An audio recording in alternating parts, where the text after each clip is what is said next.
Before I'm going to start off with this video, I want everybody to be aware of two things. First up, this is a reclaimer build for PvE, and it's probably not going to be as good in PvP.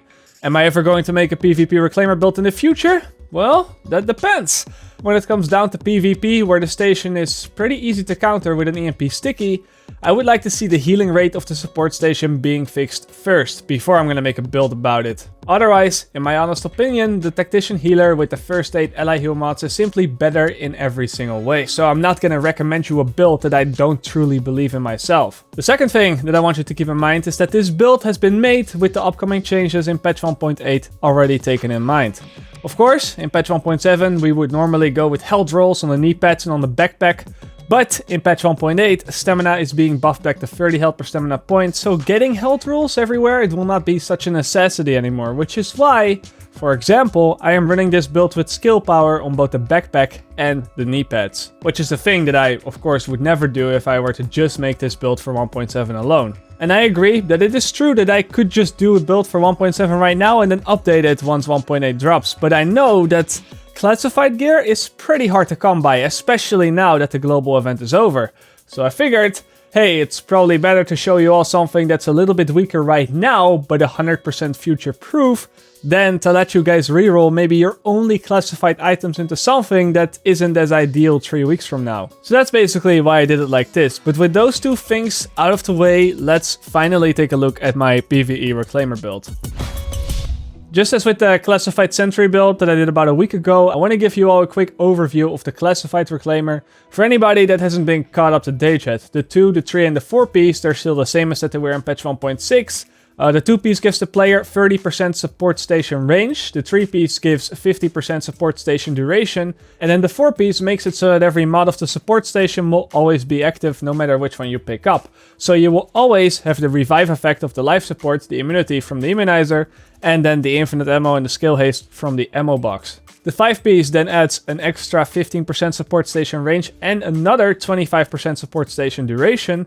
And then the 6 piece is pretty insane as it decreases the revive time by 40%, so that's from 5 seconds to 3 seconds, just as fast as the old revive times on launch day, and then it also adds 100% support station healing speed and 50% support station health. In addition to that, the support station also has a 50% chance to not have a cooldown when it is destroyed. And that chance is increased by 10% for every 2000 electronics that the player has. So at 10,000 electronics, that chance is 100%, and whenever the station is destroyed by someone else, you instantly get it back. For PvE, this instant cooldown has definitely proven to be quite useful, as especially in the endgame content, which is where we're going to be using this build, the NPCs like the heavies and the legendary AIs, they tend to be able to one-hit your skill objects no matter what the HP of those things are. And when this happens and the box gets destroyed, but then you instantly get it back and you can just put another box right in front of that same NPC on the exact same spot as if nothing happened, well, that's just it feels really nice. And then the decreased revive time can be quite a literal lifesaver if you or your team fucks up, because, you know, that happens sometimes. But then, hey, the station's there and everybody gets back up just as fast. It's really, really nice to play with this. Now, the skills that I'm actually using with this build, probably to a lot of players' surprise, we have the support station, a life support mod, and the overdose first aid. The reason for the life support mod is pretty straightforward, because even though you have all the mods activated at all times, the stats on the different support station mods, they're still different, and what your stats are, that's still dependent on what mod you have equipped. And the life support, it not only has the highest healing per second output, but it also has the longest duration, so always equip yourself with the life support mod. The overdose is probably where you will still have a few question marks, because for a healer you'd think that the best way to go is the defibrillator mod, because it not only has a whole lot more ally heal on it, but also the ability to revive down teammates, which can be quite useful as well. So what's up with this? Why are we running the overdose instead of the defibrillator? Well, first up, the defibrillator revive actually still has quite some bugs when combined with the support station life support mod. It appears that when just one single person uses a support station, a defibrillator, or a recovery link to revive other players, they all work as intended. They all work fine, nothing bugs out, and the revives they override when they need to. However, if someone else on the team is using his own revive support station, and is already in the middle of being revived by his own support station, then in that case, neither my recovery link or my defibrillator will be able to override that. For some reason, it just doesn't. And yeah, especially in PvE, my team does run with more than one station. So this does actually happen quite a lot. Massive, please fix. On top of that, we're also entering the age of the 6-piece builds and leaving behind the high-end items including Vigorous. Sure, with the strength that Vigorous has, it can still be found in a couple of hybrid builds, such as a Final Measure Tactician hybrid, or maybe you're still playing all high-end. You know, that's possible. I'm not saying that those builds are suddenly really bad to run. But especially when you do not have a coordinated squad and you're just playing with a couple randoms here and then a couple randoms there, your builds are not going to be tailored towards each other anymore. So you can expect a lot of people to not run Vigorous anymore. Everybody is playing those 6-piece bonuses right now. And that's fine. It just means that the only way that you can overheal them is through the overdose. But why is this so important? Well, first up, overhealing is very important to have because it protects players versus burst. You know, you can extend the health bars of your teammates by 50%. Now, this is more of a PvP thing. I wouldn't really say that this is necessary. NPCs don't have that much burst, but there's also an even more important reason as to why you really want to overheal them, and that is to properly proc the triage talent. For those that don't know, the triage talent does not work when you use a heal on a teammate that is already at full health. This makes sense because the talent requires you to heal a teammate, but if he is already at full health, you can't heal him. And thus, the triage talent is not going to work. However, if you overheal someone, then this does not apply. Because even if you shoot an overheal at somebody that is already fully overhealed, you will still get a triage proc. Basically, what I'm saying is that with overdose, you're always going to get a triage proc, thus reducing your skill cooldowns. And with the other heals, that is not necessarily going to be the case if the other players aren't wearing Vigorous. Now, since I mentioned triage, I'll walk you through the player talents really quick as well. It's kind of backwards to how we usually do these things. Usually with these type of build videos, I'll show you the stat rolls on my gear first, but we'll get there. We'll do the talents first for now. They're quick anyway because I have nothing special to show you here. It's a typical standard 4 healer talents: triage, crit save, combat medic, and strike back. It's the same story, just with a different video. The cooldown reduction that you get from triage, strike back, crit save are just too good to pass out on, especially with the bugged triage where you get a triage proc if you activate critical save. And then combat medic is just way too good in group play not to have, especially now that you can use it to also heal up a support station. So those are my talents, but let's get to what you guys are probably here for. Let's go through the build. My weapon is a lightweight M4, big surprise, with talented, competent, and determined. Now the lightweight M4 is getting a small nerf in patch 1.8, but it's still going to be one of the best assault rifles around. And then the talents, well, they speak for themselves, right? Talented increases skill power by 15% when killing a target, which can be an NPC, it could be a player, or it could be a skill object, and it helps to push more healing into your station or into your overdose. But mostly it's good for the overdose because in a lot of cases you have already put the box on the floor before you get the first kill on an NPC or on a player. And because the strength of the support station is snapshot at the moment that you put the station down, talented isn't going to do that much for the station. However, for those curious, if you manage to activate talented and then put your box down, the healing from it will go up from 28,500 to 33,500 HP a second, which is quite a significant buff. The second talent on the weapon is competent, which increases weapon damage by 10% after using a skill. Speaks for itself, really, if you're playing a healer. And then in the free slot, I have determined, which is a skill that reduces all skill cooldowns, including the signature skill, after killing a player, NPC, or a skill object.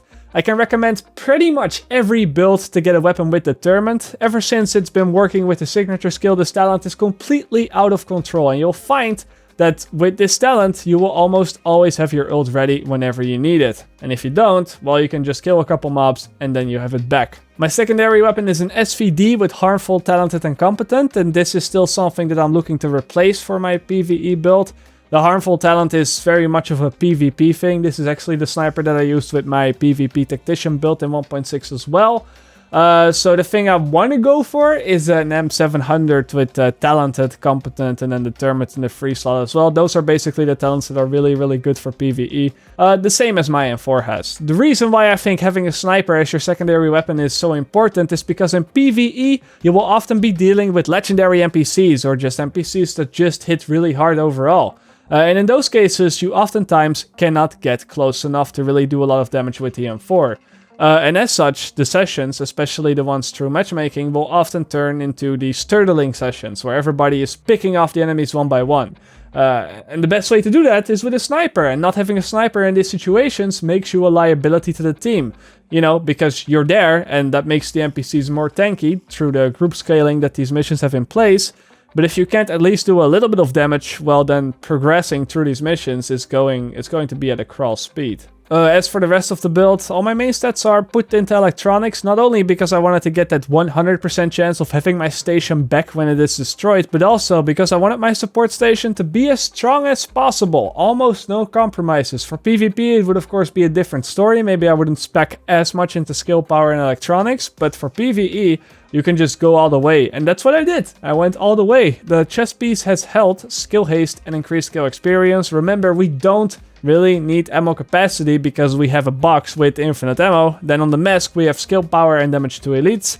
On the knee pads we have skill power, disrupt resistance, damage to elites, and shock resistance. The backpack follows the same route. We have even more skill power here and burn resistance. And again, we're taking skill power here as well because we're kind of making this build for 1.8, so we're not getting health as that we usually would. And because we're making this build for 1.8, I also took sniper damage, skill haste, and assault rifle damage on the gloves. For those that don't know yet, in patch 1.8 these flat weapon damage values will be turning into percentage-based values, and currently on the PTS for 1.8, these percentage-based values are going up as high as 12%, which is just insane compared to the other stat rolls. I don't know if they will get changed, but even if these would get reduced, the M700, which is the weapon that I want to get as my secondary, is still one of the weapons that benefits the most from these changes. So in this case, it is definitely going to be worth it to get double weapon type damage on the gloves instead of something like enemy armor damage or crit chance or something like that.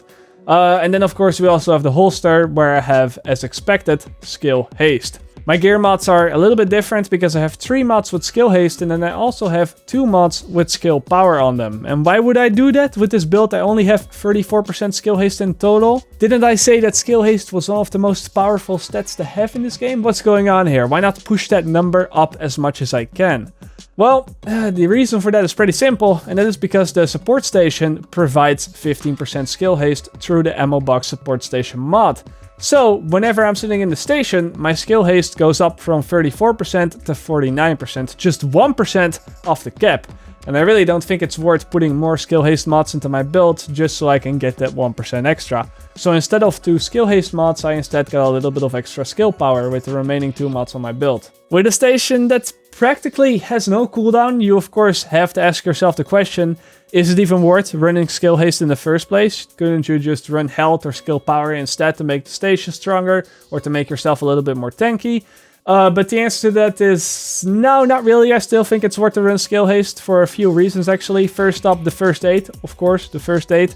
I did try running with a lot of skill power mods, I tried running with health mods, I tried everything imaginable really, but I just felt that the cooldown was way too lengthy in comparison to when I was running with skill haste. Remember, the more often I can use my first aid, the more healing per minute I can put out. Surely, a couple of higher numbers on the spreadsheet may look more spectacular for the build, but I still feel that skill haste is the best way to go. I also think that in total, replacing the skill power mods with the skill haste mods only amounted to about a difference in healing of 1000 HP a second on the station. And again guys, the station healing is actually bugged, so in reality the difference is actually gonna be a bit less as well. And having a first aid with around 180,000 ally heal go on an 18-second cooldown instead of a 22-second cooldown just added more healing output to the build in general. Lower cooldowns mean more triage. More triage means even lower cooldowns. And even lower cooldowns means even more triage. You can see where I'm going with this. But even if this was not the case, for the support station alone getting skill haste is also quite useful, because you'll find out often enough that you're going to have to reposition your box, for example when you're pushing through the mission and you're going to a new area.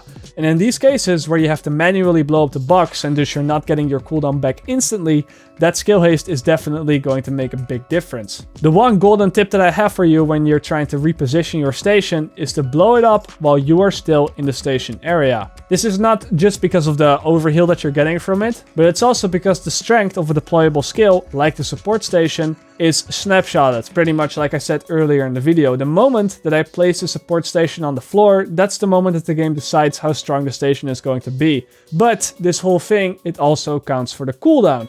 The cooldown is snapshotted the moment that the cooldown starts, the moment that you blow up your station or the moment that the station is destroyed. The thing is though, and here's the golden tip, If you are standing in the station while you're blowing it up, your character will still have that 15% skill haste from the station.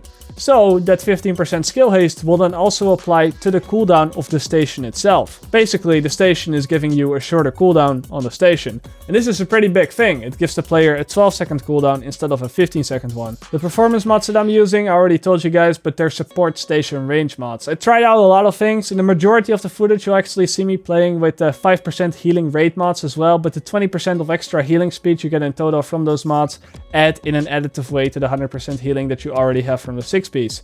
And with the station healing, again, being bugged as well, I just find it not worth to pick up these mods over the extra 30% range that you get from the range mods. If the station healing wasn't bugged, then yeah, sure, I could make a case for the healing mods, especially in PvE when everybody is clumped up together most of the time anyway. But because the station is practically a sphere and the range extends in every direction, this means that the more range you have, the more real estate of healing radius you're getting with each percentage. And honestly, with the 30 and the 15% of range that we're already getting from the 2 and the 5-piece, the range mods are just too good to not include. Out of curiosity though, I did take a look at how far I could push the station with the 5% heal mods, and then the Dead by Proxy talent, which gives the player 20% skill power for 30 seconds when killing a skill object, and then combined that with all skill power mods and talented on my gun as well.